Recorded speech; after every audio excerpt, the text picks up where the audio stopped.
Magandang araw sa inyong lahat. Ngayon, pag-uusapan natin ang isa sa mga pinakadakilang leader sa kasaysayan, si Alexander the Great. Sino nga ba siya? Paano siya naging tanyag? At ano ang naging sanhi ng kanyang kamatayan? Samahan niyo ako sa isang paglalakbay sa kanyang buhay at ang misteryosong pagtatapos nito. Tara na at simulan natin ang kwento. Dito, sa Pinoy Wisdom.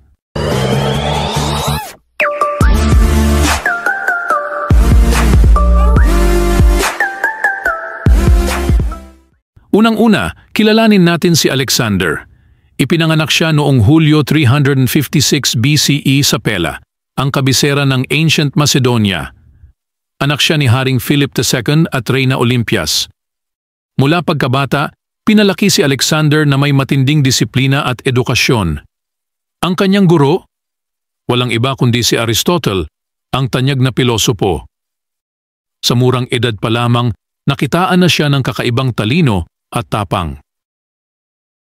Bilang isang prinsipe, hindi lamang siya nag-aral ng pilosopiya at agham, kundi pati na rin ng mga taktika sa digmaan at estratehiya. Natutunan niya ang mga kasanayan sa pakikidigma mula sa kanyang ama na isang mahusay na mandirigma at leader. Ang kanyang ina naman ay nagbigay sa kanya ng inspirasyon at mga kwento ng kanilang pinagmulan na may kaugnayan sa mga Diyos at bayani. Noong 20 taong gulang pa lamang siya, namatay ang kanyang ama at agad niyang sinunggaban ang trono bilang hari. Sa loob lamang ng 10 taon, nasakop niya ang malaking bahagi ng kilalang mundo noon. Mula sa Greece, Egypt, Persia hanggang sa bahagi ng India, walang nakapigil sa kanyang hukbo. Isa sa mga pinakadakilang laban na kanyang napagtagumpayan ay ang labanan sa Gaugamela noong 331 BCE, kung saan tinalo niya ang hukbo ng Persian Empire na pinamumunuan ni Darius III. Hindi lamang sa digmaan, naging magaling si Alexander. Siya rin ay isang mahusay na administrador. Sa bawat lugar na kanyang nasakop, itinayo niya ang mga lungsod na may pangalang Alexandria bilang parangal sa kanyang sarili.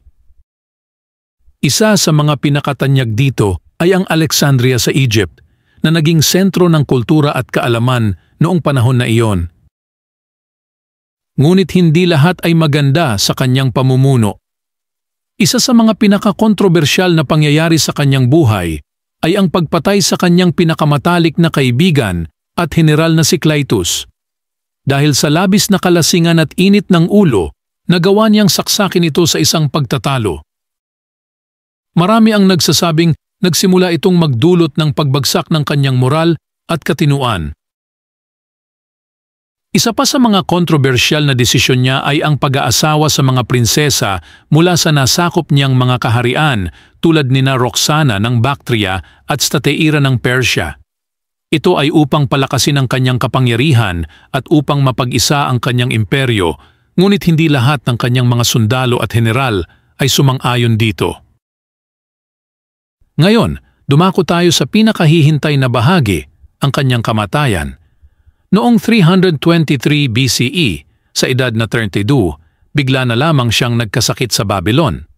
Ang sanhi ng kanyang pagkamatay ay nananatiling misteryo hanggang ngayon. Ilan sa mga teorya ay ang malaria o typhoid fever, pagkalason o autoimmune disorder tulad ng Guillain-Barré syndrome. At diyan nagtatapos ang kwento ni Alexander the Great, isang tao na nagbago ng mukha ng mundo sa loob ng maikling panahon. Ang kanyang ambisyon at kakayahan ay nagdulot ng malalim na bakas sa kasaysayan, ngunit ang kanyang misteryosong kamatayan ay patuloy na nagbibigay palaisipan sa mga eksperto at historiador hanggang ngayon. Salamat sa inyong panunood. Kung nagustuhan ninyo ang video na ito, huwag kalimutang mag-like, mag-share, at mag-subscribe para sa iba pang makabuluhang talakayan tungkol sa kasaysayan at iba pang interesanteng paksa.